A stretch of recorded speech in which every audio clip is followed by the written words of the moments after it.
가장 먼저 언급한 새로운 각인 신명기 2장 24절에서 25절 말씀입니다.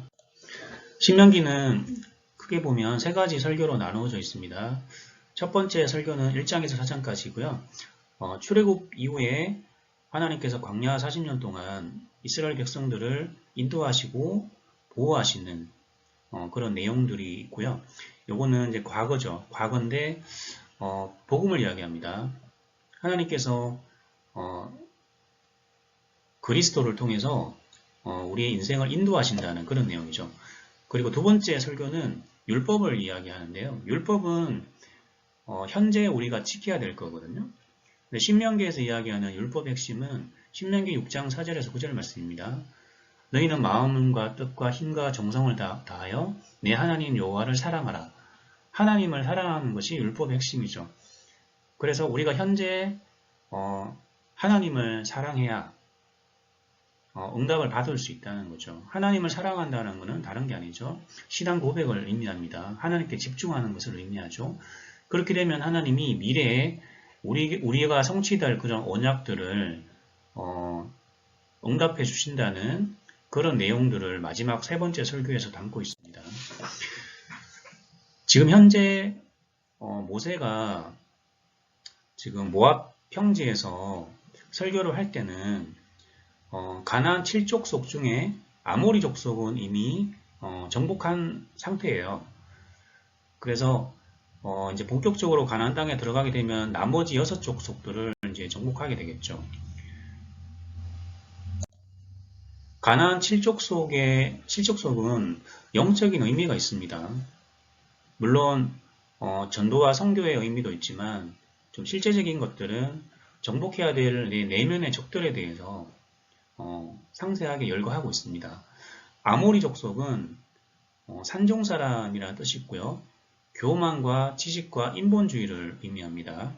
헷 족속은 공포와 두려움이라는 뜻이 있고 영적인 두려움과 불안, 그로 인해서 오는 우울증, 공황, 조현병, 조울증 등의 정신문제를 의미하고 있고요. 기르가스 족속은 진흙탕이라고 해서 혼돈과 무질서를 뜻합니다. 우선순위를 잊은 상태를 의미해요. 에서처럼요. 우선순위를 잊으면 장자권을 팔잖아요. 그렇게 혼돈과 무질서해지는 겁니다. 가나안 족속은 낮은 땅, 저주라는 뜻이 있고요. 낮은 자존감과 가난과 실패, 저주를 의미해요. 브리스 족속은 시골 사람, 전쟁터라는 뜻이 있고요. 게으름과 신경질과 미움을 의미합니다. 히위 족속은 마음에 속한 축제라는 뜻이 있고 주로 쾌락을 의미해요. 향락과 쾌락, 예술과 음악과 스포츠, 오락, 게임 등에 너무 이렇게 빠져있는 그런 향락과 쾌락주의를 의미하고요. 여부수 족속은 짓밟히다 타작마당이라는 뜻이 있고 좀 억압과 정오와 원망과 불평을 의미합니다. 이 모든 것들이 우리 안에 있는 우리 내면에 우리가 정복해야 될 가나안 7족속을 의미합니다. 왜 우리는 여전히 문제와 갈등 속에 있을까요? 다른 것이 아니죠. 잘못된 각인 때문에 그렇죠. 우리 내면에 있는 그런 7가지 족속들, 그런 영적인 문제 때문에 우리가 여전히 문제와 갈등 속에 있을 수밖에 없거든요. 그래서 결국은 각인을 바꿀 때 무엇인가 시작이 되고요. 참된 승리의 인생을 살게 됩니다.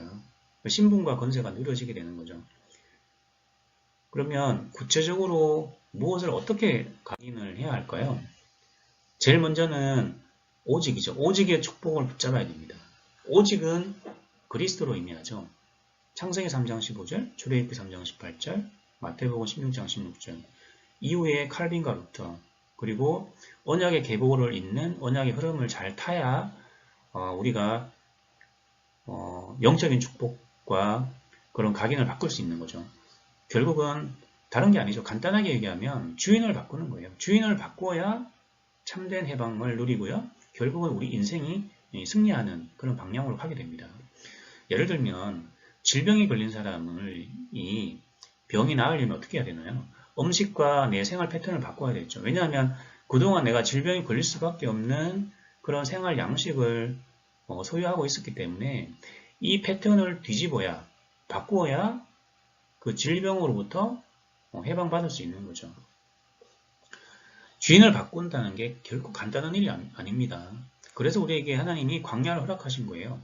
광야는 내 내면에 있는 이런 가난한 칠족속을 마주하고 그 칠족속과 치열한 영적인 싸움을 해서 치유하는 시간이라고 할 수 있는 거죠.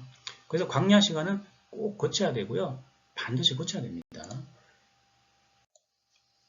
그러려면 오직을 붙잡고 그리스도죠. 그리스도를 붙잡고 유일성에 도전해야 됩니다.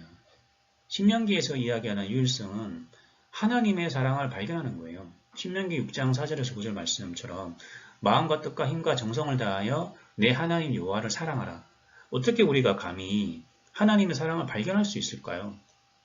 우리는 하나님의 사랑을 발견할 수 없죠. 그죠?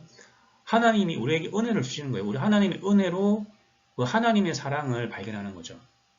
하나님의 사랑을 발견한다는 것은 옆에 마치 하나님이 나와 함께 있다는 것이 느껴지는 거죠. 그러면 전혀 두려울 게 없는 거죠. 무서울 게 없는 거죠. 불안하지가 않는 거죠. 그렇죠? 그래서 내 안에 있는 그 하나님의 사랑, 유일성이 발견되어지면 내 안에 있는 그런 가난한 칠족 속이 치유되어지고요. 그리스도 안에 있는 새로운 나로 변화되어집니다. 그러려면 우리가 각인을 해야 되겠죠. 하나님께 집중해야 되겠죠. 그래서 이렇게 하는 거예요. 삼직 고백하고 말씀 암송을 꼭 하십시오. 이것은 가장 기초적이고 평면적인 각인입니다. 매 순간 하세요. 저도 환자 볼 때 환자가 오면 고백합니다. 무슨 시술할 때도 할 때마다 고백을 해요. 그래서 계속해서 고백하시고 말씀 암송 하시면 됩니다. 그리고 메시지를 듣고 이제 성경을 읽으세요. 이거는 입체적인 깊은 각인이라고 할 수 있어요.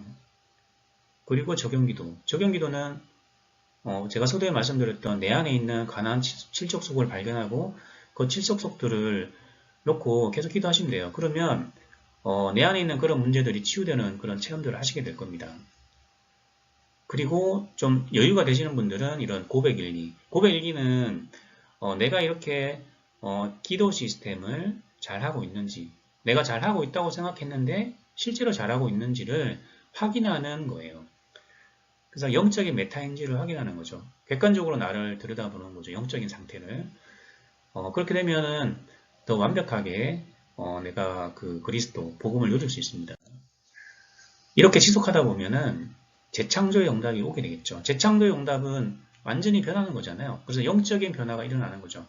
내 안에 가난한 칠족속들이 무너지는 거죠. 그죠? 그 문제로부터 해방받는 거죠. 이렇게 되면 참된 행복과 능력이 나타나게 됩니다. 천국을 미리 누리게 되는 거죠. 그리고 되어지는 전도의 응답이 오게 되는 거예요. 저도 예전에 자꾸 시스템을 세우려고 했거든요. 근데 이거는 저절로 되는 거예요.